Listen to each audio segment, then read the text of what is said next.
Today we want to share with you all how we use wood heat to heat our home throughout the winter.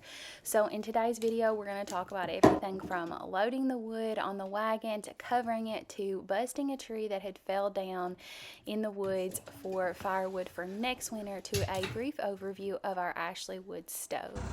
So first I wanted to show you all, here is my father-in-law pulling the wagon for the kids to load up. This is one of their absolute favorite farm chores. It is quite funny because when it was warm outside and it started to cool up in the fall, they were like, so it's almost time to fill the wagon with wood again. They love stacking the wood. So once the wood is loaded, you've got to cover it, and we want to share with you all one way that we have found that works the best for covering our wood and keeping it dry in the winter. We've taken the end of the silage bag and we had some leftover plastic, and it makes great plastic for keeping your wood dry.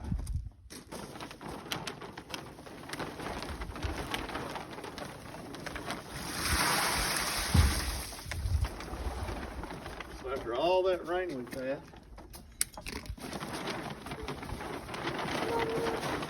I need the black, something out of the black. Okay, just a minute.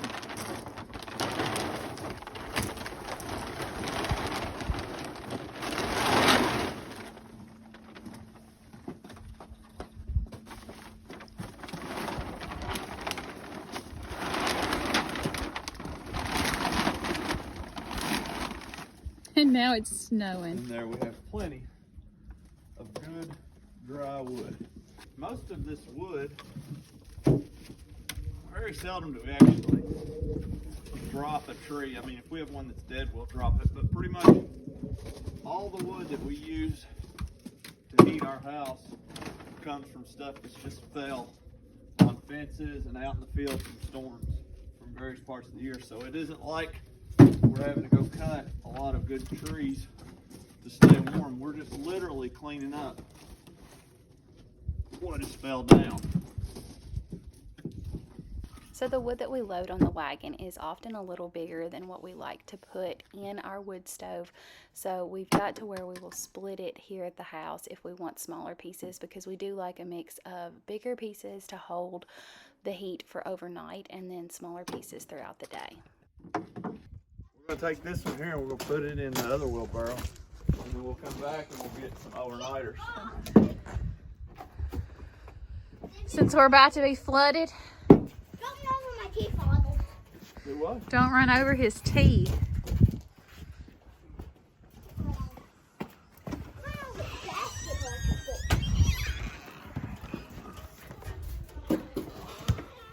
All right, human chain. So I will not claim that this is the most aesthetically pleasing setup for wood, because it's not, and hopefully in the next year or so we can remedy that. We've just got other projects going on, and this is a really economical way to do it. So the wheelbarrow you see us putting the wood in right here is no longer really functional as a wheelbarrow, so we just have it right here next to the stove and we load it up with the wood that we want to bring in to use throughout the night or throughout the day. It just gets loaded into that wheelbarrow. Now, this particular night we were expecting a lot of rain, so we actually brought in a second wheelbarrow as well.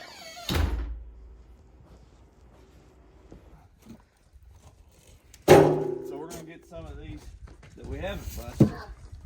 We put them in there. We mix them in with the smaller pieces, causes it the fire to hold longer.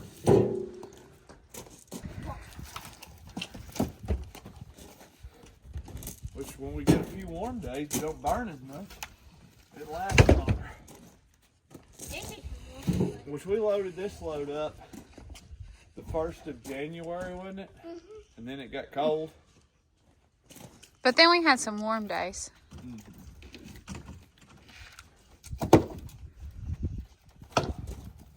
So here they're going to cover the wood back up because, like I said, we've got a lot of rain coming in.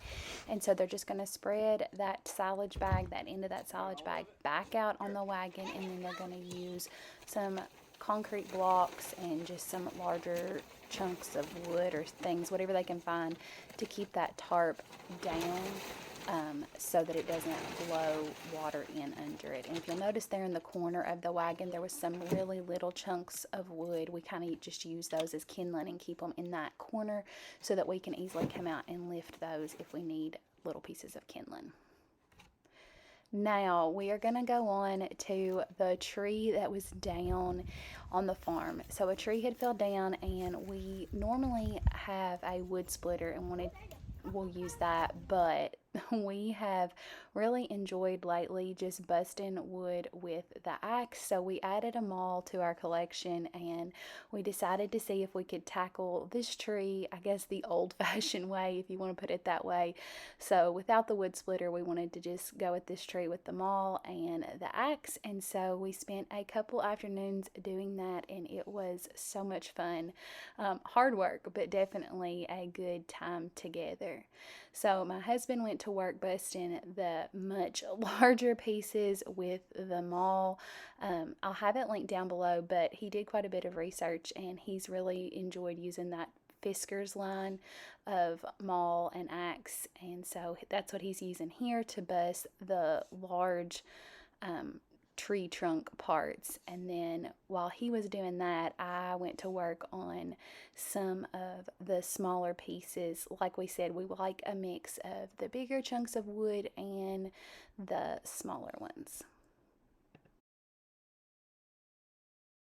As we were working in the woods, one thing we did was we left a couple of these bigger stumps to bust at the very end, because we were able to put the other wood up on top of them and use them as a chopping block. So that worked out really well.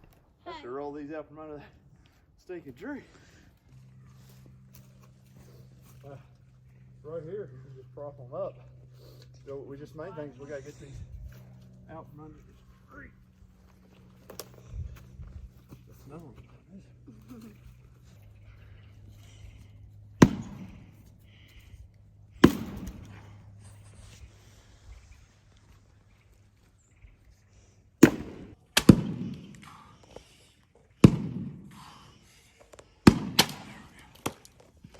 Yeah, it did.